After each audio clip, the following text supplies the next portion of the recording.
Yo, what is going on YouTube, and welcome back to another video. So today I've got for you guys an update to my Explode Martial Artist build guide.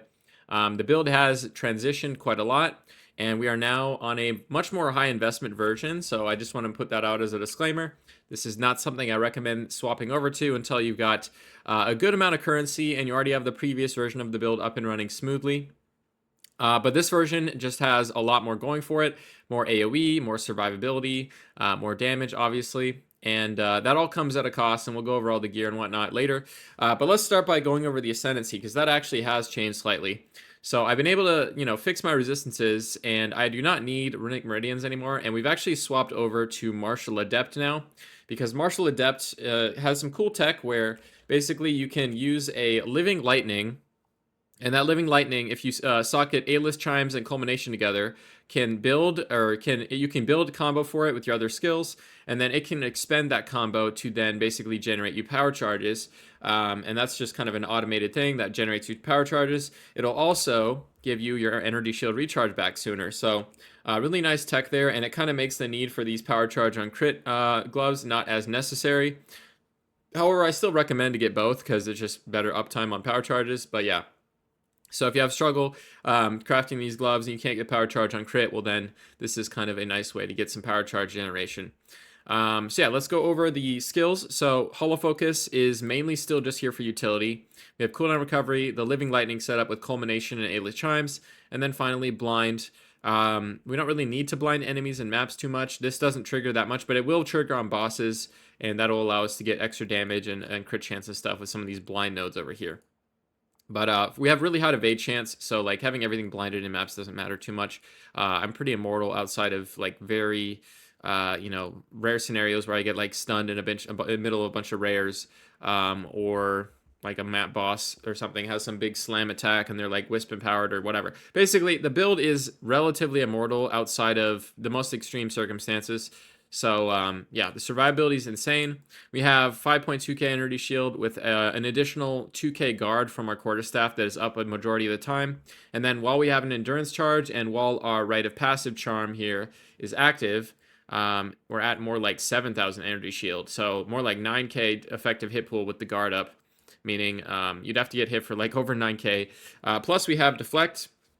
And we have a really good evasion here at 75%. In maps, it goes up to like 79%. So most things don't even hit you to begin with.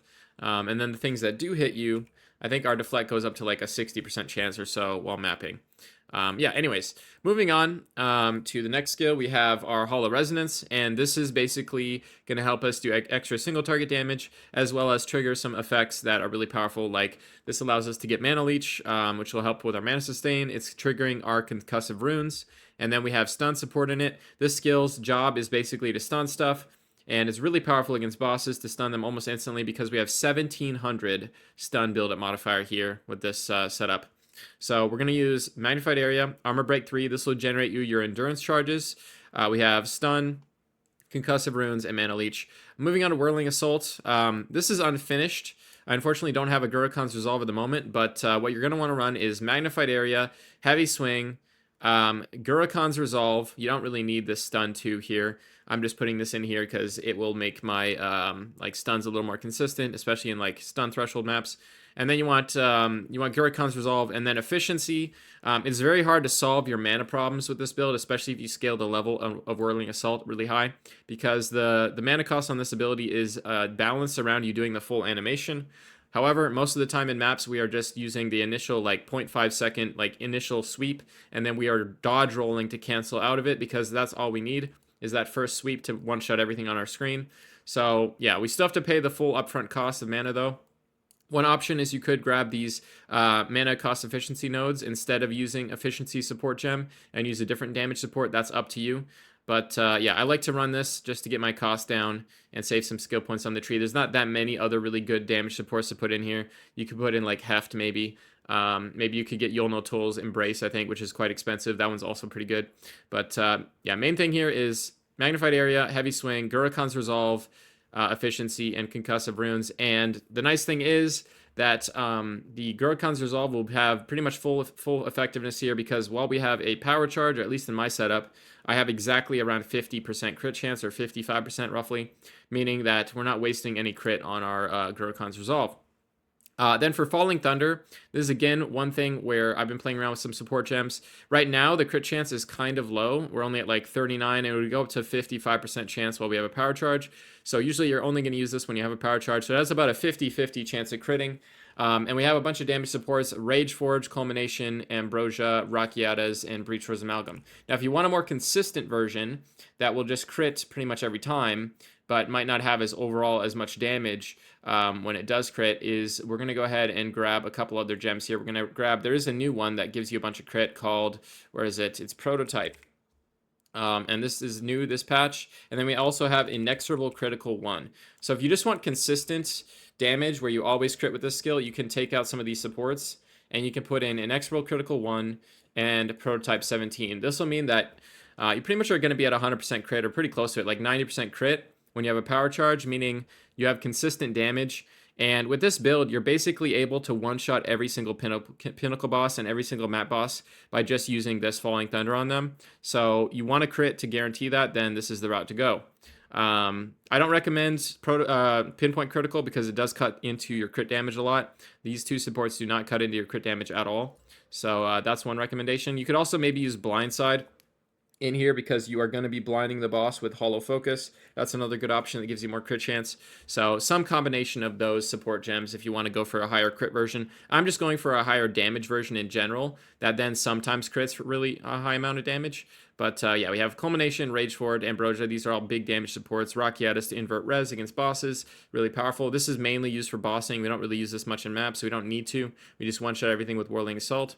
And then Breach Towards Amalgam is like one of the best support gems you can use this patch. It's basically double damage because the projectiles will be able to pierce the target and return to you, essentially shotgunning the boss twice and hitting twice. Then we have Charge Staff. Hasn't changed since last patch, or last video. The bug with weapon swap is still in the game, so we can't really benefit that much from the projectiles. But we can still use this for the damage buff it gives. So we're using Lightning Mastery, Heightened Charges, Perpetual Charge, Prolonged Duration, and Efficiency. For Pounce, we're still using this for utility on bosses to get a really big shock. I'm now using Shocking Leap, Persistent Ground, Overcharge, and Commiserate. These together will prevent you from shocking yourself with Overcharge, but also just give you a bunch more shock magnitude. And then I'm using Inexorable Critical. I decided to cut siphoning, Mark Siphoning, because we are CI now, so the life leech does nothing, and I have enough mana leech from Hollow Resonance to sustain my mana on boss fights. So basically, we're just running an Inexorable Critical now to get the crit chance up, and this at the moment should be at 80% crit here, and if you have a power charge, it'll be pretty much at 100%. So it's guaranteed to crit. And then Berserk, this is something that's new. We are playing this because we are, stacking Rage. We're using Mystical Rage on a Crown of Eyes, and we have a bunch of points in our tree that give spell damage. So this is a really high value. It's about 30% more damage aura, and it has no downside because we're playing CI. So the maximum life loss per second does nothing. So basically a free 30% damage aura that's active all the time. Really nice. And we're using Uhtred's Exodus to increase the level on it so that it gets more effect. Wind Dancer, we're using Magnified Area, Culmination, Rage Forged, Stun, and Concussive Runes. As you can see, I'm using Concussive Runes in literally 3 skills. It is one of the best support gems they added this patch. It's really powerful, and I don't know why people don't use it, but the damage on it is quite crazy, especially if you scale your gem levels. 770 attack damage, where Whirling Assault's only 255. So this is actually what kills enemies, not your Whirling Assault. It's this. And then obviously this will kill them, and then they'll explode. And this explode does 10% of their max life, which then can kill the next enemy, and so forth. And that's how you can just clear, full screens of enemies really easily. Moving on, we have Charge Regulation. We are generating both power and endurance charges, so this is giving us more crit chance, as well as a bunch of armor or evasion and energy shield, which is really nice. Like I said, with all our stuff up, we're about 7,000 energy shield, and like 79% of aid chance, 60% deflect, really, really powerful. And then we have Remnants of Kalgur. This is the tech that you use to get Concussive Runes to activate a bunch. You basically need Harmonic Remnants, Remnant Potency, and Katal's Rejuvenation, and you need to get Runic Wards somewhere on your gear. My choice is having it here on the weapon in a rune.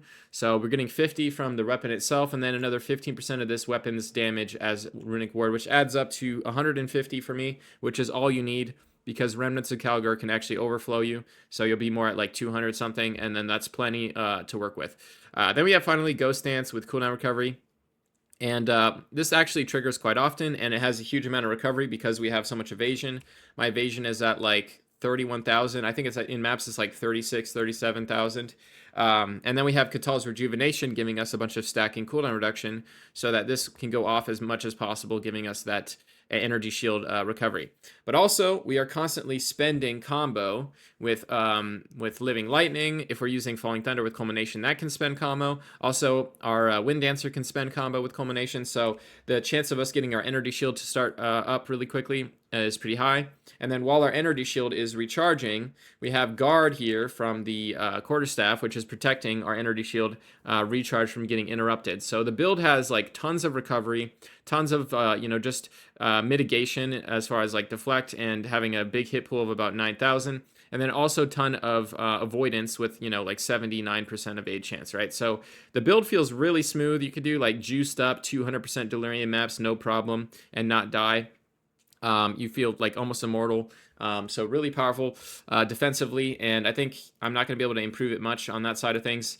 The defenses are just about as good as you can get them. I guess you can get like better, like higher evasion, higher energy shield gear, but I think this is plenty. So let's go over the gear, because that has also changed. I am now using a duality just because this has a lot of synergy with that tech, with the Living Lightning giving us guard, as well as it has good synergy with stuff like Gurakan's Resolve, which I'm potentially gonna start using once I can afford it, because this crit damage here is base crit damage. This is the number that gets multiplied by all your increases to crit damage. So this makes your crit damage extremely high, and then Gurakan's Resolve, of course, is going to be doubling that when you crit. So good synergy there. Also, this weapon just has a lot of physical damage on it, which gives us good value out of this rune to give us more runic ward. And then for the other two runes, I'm using a mobilization build-up to help us stun for our concussive runes to trigger. This helps in like ailment threshold maps that have stun threshold. And then finally, I have the increased attack damage against rare uniques, because anything that's not a rare or unique is getting one shot anyway. Might as well get more damage against, the tankier enemies. But that one's optional. If you only have a 2-socket quarterstaff, you don't really need it. Moving on to the helmet, we are using a Mystical Rage Anointed Crown of Eyes. You will need to buy a exceptional Crown of Eyes base, so you can have 2 sockets, and then you need to anoint Mystical Rage. And the Raven Touched rune here that allows you to anoint is extremely expensive. It's like 80 divines, so just keep that in mind. This is not a cheap helmet. This helmet is worth like upwards of 100 something divines. And then I did get some quality on it and corrupted it. I was hoping to get a 3rd socket, but I just rolled the modifiers up, which is also pretty good. And yeah, we're putting the Max Rage rune in there as well. For the body armor, I'm going pure evasion. Ideally, I'd get a suffix here with deflect, but I don't have it. I just can't fit my res quite by doing that. But because pure evasion body armors benefit the most from the points on the tree, where you have Spectral Ward giving you energy shield based on your body armor's evasion, and you have Bestial Skin giving you a ton of evasion based on your body armor. So I prefer this over energy shield body armors or hybrid body armors because it gets more value from the tree, and we can still hit a really good amount of energy shield here. And of course, with our buffs up, it's like 7k, so it's more than enough. Then we have this is pretty much the Bis amulet you're going to want to go for. It is an Eternal Rage amulet with +4 melee skills and 50 spirit. And then obviously you can choose what suffix you want here. You can redesecrate until you get something specific. Either crit chance, crit damage, rarity, all of those are good options. A res if you absolutely need it. But you could just keep redesecrating until you get what you want.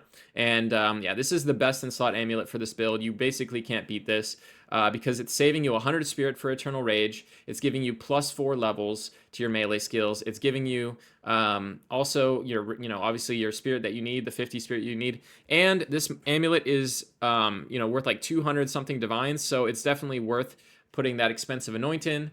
And that anoint is Zarok's Gift. And this gives us another jewel socket, which is probably the best anoint in the game, because you can make some insane jewels this league with stuff like this.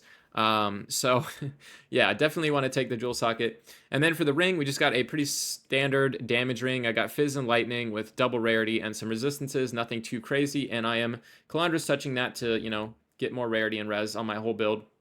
Now the gloves, I have updated these slightly since last video. We have added in a +1 suffix modifier rune, and I slammed it hoping for something decent. We got res, which is fine because I can change this with flux at any time. If there's any res I'm struggling to, cap, I can just change it to this one, or change it to that one with using a flux. So I don't mind that at all. Ideally, I would have got like attack speed or something for onslaught, but this is also fine. And then we have our Headhunter, obviously. You could also use Mage Blood. You just have to shuffle things around a bit to get more attributes, but Mage Blood is totally viable as well. I would go for probably Sulfur, Silver, or like Movement Speed, Crit Chance, all resistances, and damage is probably the 4 flasks effects I would likely go for if I was running a Mage Blood. And then for the boots, you're going to want 2 socket boots, so that you can get the increased effect of socketed items to affect 2 of these runes. And the runes we're using are movement speed and movement speed while sprinting. This in total gives my character tons of movement speed. As you can see here, I have a movement speed modifier of, let's see, while sprinting, it's 139, right? So it's very quick to get through maps. Also, I think in wolf form, do you move even faster? Not really. But yeah, 139 movement speed while sprinting through maps allows you to get through the maps really quickly. And keep in mind here that we do need 1 source of flat life regen in the build somewhere because we are playing Berserk, and Berserk will kill you unless you have that. So you can choose to get it on the body armor or on the boots. Doesn't really matter where you get it. Whichever slot you get it in, it'll be cheaper probably to buy that piece of gear. I just went for it on the boots because it was cheaper and a cheaper option. And yeah, you need 1 source of flat life regen somewhere. And then yeah, just look for res and just good energy shield movement speed. Pretty standard here. Now for charms, I'm using the Owl Golden Charm because it gives us more energy shield and damage, and those are both really powerful here, as well as some damage extra cold, which can be nice as well to chill enemies, potentially even freezing them sometimes. We have a Nascent Hope. This is just going to prevent us from ever getting frozen and also give us our energy shield recharge. Pretty good for that. And then finally, I have a Dousing Charm for all the ignited ground maps, which are absolutely miserable for energy shield builds because the ignite will interrupt your energy shield recharge and prevent it from recharging while you're ignited. So I just avoid that entirely here with this charm. So that's my recommendation for the 3rd charm. We do not really need a stun charm because we have a lot of stun threshold, and I'll go over that later. And then finally we have a mana flask, and this is a Ambrosia mana flask, which I'm using for, of course, my Falling Thunder Ambrosia setup. You don't necessarily need that. You could use a different support there, but yeah, I just want more damage on my Ambrosia, and it's the best support that I can run at the moment. Life Flask, I'm not even using one. You literally don't need it because there's no Life Flask in the game that does anything for CI builds unless you're running like certain like other uniques that enable it, right? So I'm just don't even have it on my bar. I don't need it. The offhand, of course, is still the same. Crit chance, attack speed, talisman allows us to use pounce really quickly as well as try to crit with it to apply our shock. And then I'll go over the passive tree. Now, to swap to this version, I basically invested heavily in a single jewel, which carries my entire build. If I was to go into POB right now and take this jewel out, it equates to literally like 100-something% of my damage, 195% of my damage with the Rage version. And then if I was to go back to the Area of Effect version, which is what I currently have, it still ends up being like, I think, 130% of my damage or something like that. Yeah, 130% of my damage. So this jewel is hard carrying, and these are expensive to make or buy, but this is basically what enables us to scale our damage so ridiculously. We have 3 suffixes: crit chance, crit damage, and notable passive effect, and then we have increased AoE and very large ring. Instead of increased AoE, you could go for maximum rage here on a Time Lost Diamond, or if you're trying to get a more budget version, you can get a Time Lost Sapphire, which has AoE, crit chance, and crit damage, but those will not be for attacks, meaning you cannot use the attack quality on them to boost them up. So this is pretty much best in slot. If I change this Area of Effect to Rage, it'll be the highest damage jewel that you could ever make for this build, because we have about 14 notables in range here, and those are all getting 12 crit damage, 8 crit chance, and then being increased by an additional 24%, adding to a total of, what is it? I don't know. It's a lot, right? It's a lot of stats that are boosting us up. So let's go over the tree. So I decided to path through the more defensive side here because skill speed is kind of useless on Whirling Assault. It doesn't scale very well with like attack speed and skill speed. Also, these hybrid nodes are really good for our defenses. And then we're grabbing all the hybrid nodes we can. We're coming around this way because there's nothing that great to grab here. And just taking the attributes is fine. We're grabbing all the hybrid nodes. Coming over here to our big circle where we have basically everything. We're taking pretty much every notable in range except like this one and this one here. And to get this value here, we are actually using a from nothing, and I have that in my amulet at the moment right here, for a hollow palm technique. That allows you to grab 1, 2, 3, 4, 5, 6 notables in range. And some of these are pretty nice. Like this one is giving us a ton of stun recovery and stun threshold based on our dexterity, and we have quite a bit of dexterity, so I'm pretty immune to stuns. We also get some movement speed here on Kite Runner. We of course get crit chance, or we get energy shield here, and then we get crit chance and crit damage and stuff against blinded enemies, which, like I said, we can do with our support from here in our hollow focus, and that will apply on bosses. And then finally, we come over here, we grab the spectral ward, probably one of the best defensive nodes you can take. We have our power charges here. The one power charge over here ends up not really being worth it. We could still one-shot bosses just fine with like 5 power charges with Falling Thunder, so I didn't go for that. And then we have over here our curse reduction. Really important to have that if you want to become curse immune. And then we have our, of course, additional consumed additional power charge here for Falling Thunder and some quarterstaff nodes. Up here we're getting CI. We're taking the ailment threshold based on our energy shield. This helps us not get stunned or ailments on us. We got some energy shield up here. And then finally down here we're taking the really good evasion nodes and then grabbing the crit chance and crit damage over here. And then finally we have our weapon swap, which is basically just shock magnitude, shock magnitude, shock magnitude, and this is just for our pounce so that we can put I think it's like a 60% shock on bosses to get much more damage on them. So that's the setup. I'll have the POV, of course, linked in the description if you want to follow exactly how I have it, but yeah.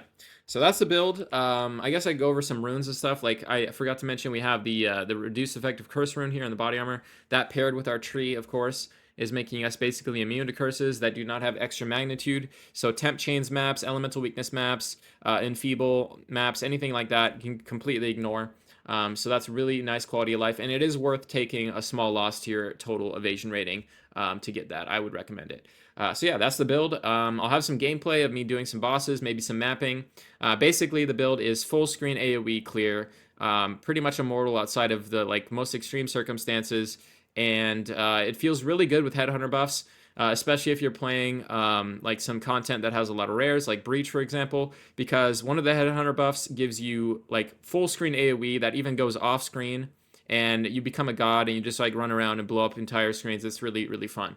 And also you get a ton of movement speed because we already have all the movement speed here on the boots, and then there's another headhunter modifier that gives you more movement speed, so you can sprint around the map with like 200% increased movement speed and one click to clear an entire screen, as well as some stuff off screen. So very powerful build.